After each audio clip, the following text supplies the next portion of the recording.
ব্যাপারে আমি একটু বলতে চাই, মাননীয় প্রধানমন্ত্রীর একটু বিশেষ ইন্টারেস্ট আছে। বিথিকা বিনতে হুসাইন, মহিলা আসন 24। মাননীয় স্পিকার, আপনাকে ধন্যবাদ। মাননীয় স্পিকার, ফ্রিল্যান্সিং বা কন্টেন্ট ক্রিয়েশন হলো ব্যবসার প্রাথমিক ধাপ, যা পরবর্তীতে স্টার্ট আপ বিজনেসে রূপান্তরিত হতে পারে। মাননীয় স্পিকার, এখানে যতগুলো চিহ্নিত প্রশ্ন এসেছে সবগুলোর মধ্যে বেকারত্বের সমস্যার কথা এসেছে। বেকারত্ব বর্তমানে বাংলাদেশের একটি বড় ধরনের অভিশাপ। সেই অভিশাপ থেকে মুক্তি পেতে চায় বাংলাদেশের প্রতিটি ঘরের জনগণের, প্রতিটি পরিবার।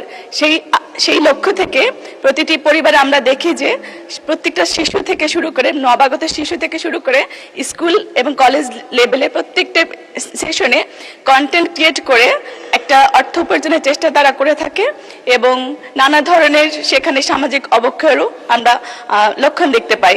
সেক্ষেত্রে আমি মনে করি যে এই সব যারা আছেন এখানে, আমাদের এডুকেশনের ফান্ডামেন্টাল যে বেসমেন্ট রয়েছে সেখানকার আমরা অনেকটা সিস্টেম লস হওয়ার প্রবণতা দেখতে পাই। তো আমি মনে করি আমরা যদি এই সকল স্প্যানিশ ডিজিটাল প্রিন্ট টাইপ যে গুড প্যারেন্টিং এর মাধ্যমে কিংবা স্কুল সেশনে যারা আছেন তাদেরকে যদি আমরা একটা ক্রাইটেরিয়া, যাদের সৃজনশীল মনোভাব রয়েছে, প্রতিভা রয়েছে, তাদেরকে যদি একটা ক্রাইটেরিয়া এনে আমরা যদি সেগুলোকে এঞ্জেলস ইনভেস্টরের মাধ্যমে একটা ক্রাইটেরিয়া দাঁড় করাতে পারি, তাহলে সেটা পরবর্তীতে একটা প্রোডাকশন হাউসের মাধ্যমে স্টার্ট আপ বিজনেস রূপান্তরিত হতে পারে।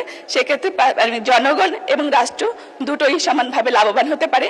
এবং আমাদের মাননীয় প্রধানমন্ত্রী ইতিমধ্যেই আমাদের যারা কন্টেন্ট ক্রিয়েটর আছেন তাদের 7.5% কর আর মওকুফ করেছেন।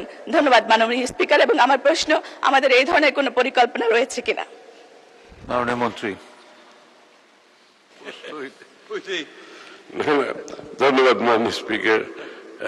কন্টেন্ট, আমি অতটুকু শুধু বলতে চাই, আপনি যতগুলো বিষয় উত্থাপন করেছেন সবগুলোতে এই সরকারের বড় ধরনের কার্যক্রম রয়েছে, সেটা আগামী বাজেটে আশা করি প্রতিফলন হবে।